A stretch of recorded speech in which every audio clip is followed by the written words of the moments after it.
the reason I breathe.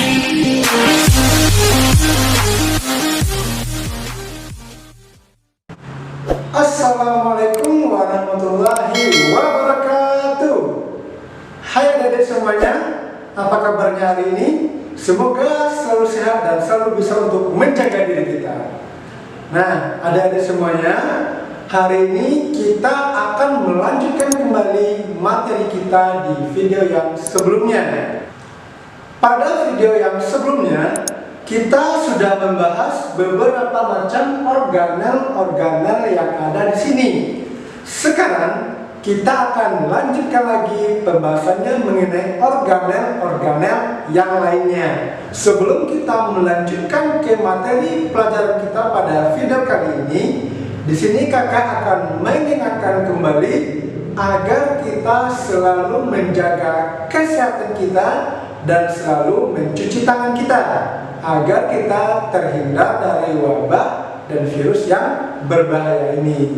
Selain itu, kita juga harus selalu pakai masker ketika kita berada di luar ruangan ataupun berkumpul di tempat yang ramai sekali. Sekarang kita akan membahas lagi kepada organel-organel yang lainnya, yaitunya ribosom.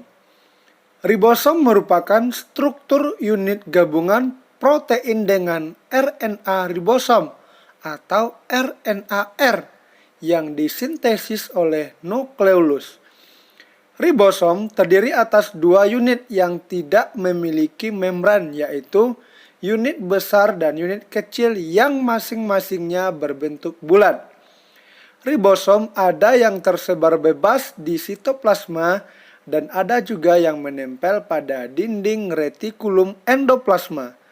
Ribosom berfungsi untuk mensintesis protein. Ribosom yang tersebar bebas di sitoplasma berfungsi untuk mensintesis protein yang hasilnya akan digunakan untuk kegiatan metabolisme di dalam sitoplasma itu sendiri. Adapun ribosom yang menempel pada permukaan RE berfungsi mensintesis protein yang hasilnya masuk ke lumen RE. Protein dari lumen RE akan disintesis di badan Golgi. Nah, selanjutnya organel yang lain adalah kompleks Golgi. Kompleks Golgi tersusun atas membran berbentuk kantong pipih yang bertumpuk-tumpuk dilengkapi dengan vesikula. Pada sel tumbuhan, kompleks Golgi disebut juga dengan diktiosom. Kompleks Golgi memiliki hubungan erat dengan retikulum endoplasma dalam menjalankan fungsi sekresi. Protein hasil sintesis ribosom yang ditampung oleh retikulum endoplasma akan dikeluarkan dari retikulum endoplasma menuju kompleks Golgi melalui vesikula transport. Di dalam kompleks Golgi, protein akan direaksikan dengan glikosilat sehingga terbentuk glikoprotein. Glikoprotein yang terbentuk akan dimasukkan ke dalam vesikula sekresi menuju tepi sel. Saat membran plasma membuka, protein tersebut akan keluar dari sel. Selain berfungsi untuk sekresi, kompleks Golgi juga berperan untuk membentuk membran plasma, tempat sintesis polisakarida, dan juga membentuk akrosom. Nah, organel selanjutnya adalah lisosom. Lisosom merupakan kantong membran yang berisi enzim-enzim hidrolitik atau disebut juga dengan lisozim, seperti protease, lipase, nuklease, fosfatase, serta enzim pencerna yang lain. Beberapa fungsi lisosom sebagai berikut. 1. Melakukan pencernaan intrasel. 2. Menghancurkan struktur yang tidak dikehendaki atau disebut juga dengan autofagi.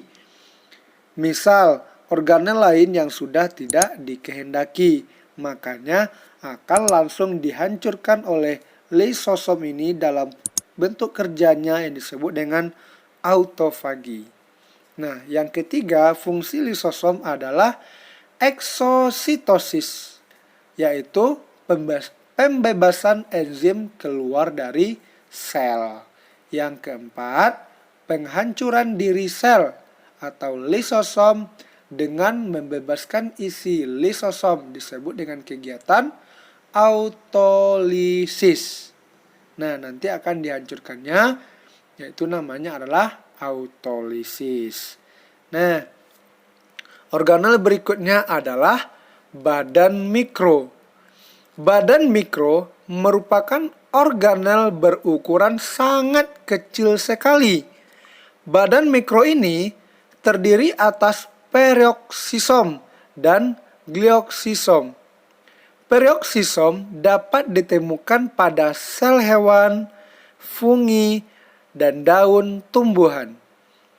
Peroksisom berperan dalam oksidasi substrat untuk menghasilkan H2O yang selanjutnya akan dipecah menjadi H2O dan O2. Peroksisom juga berperan dalam pengubahan lemak menjadi karbohidrat dan penguraian purin dalam sel. Adapun glioksisom berperan dalam metabolisme asam lemak untuk menghasilkan energi dan sebagai tempat terjadinya siklus glioksilat. Nah, organel yang terakhir adalah mitokondria. Mitokondria ini adalah sebuah organel yang terdapat pada sel eukariotik dan organel mitokondria ini tidak terdapat pada yang namanya sel prokariotik. Nah, mitokondria baru akan terbentuk dari pertumbuhan serta pembelahan mitokondria yang telah ada sebelumnya.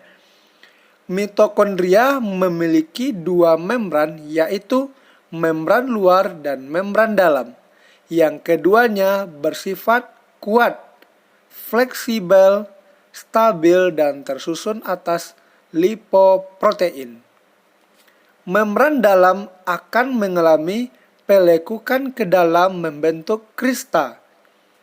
Krista berfungsi untuk memperluas permukaan membran sehingga penyerapan oksigen berlangsung lebih efektif.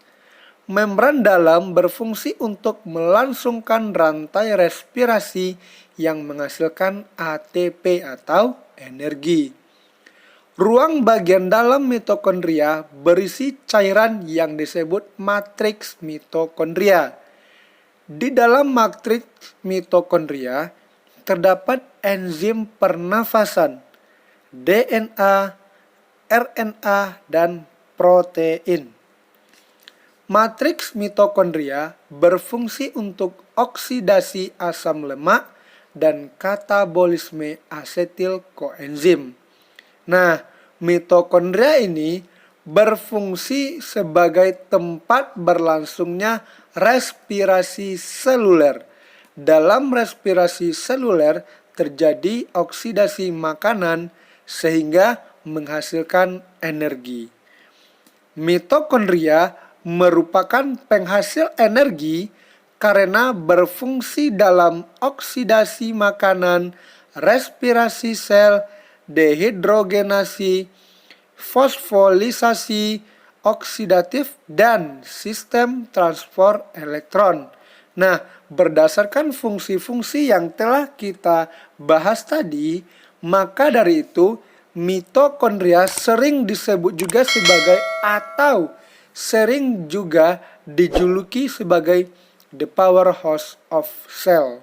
Karena mitokondria ini merupakan tempat penghasil energi bagi sebuah sel. Sekian dulu materi kita pada video kali ini. Nanti akan kita lanjutkan lagi pada video yang selanjutnya. Sekali lagi kakak ingatkan untuk adik-adik semuanya agar selalu menjaga kesehatan kita dengan cara rajin-rajin mencuci tangan dan juga pakai masker ketika berkumpul dengan kawan-kawan ataupun bepergian. Selain itu, hindari juga untuk kerumunan yang rame-rame. Nah, jangan lupa untuk share video ini kepada kawan-kawan yang lainnya agar kawan-kawan lainnya tahu juga tentang apa yang sudah kita ketahui. Nah, kemudian jangan lupa untuk like, komen, dan subscribe dari channel YouTube kakak ini agar selalu berkembang dan bisa menjadi channel yang lebih baik lagi. Wassalamualaikum warahmatullahi wabarakatuh.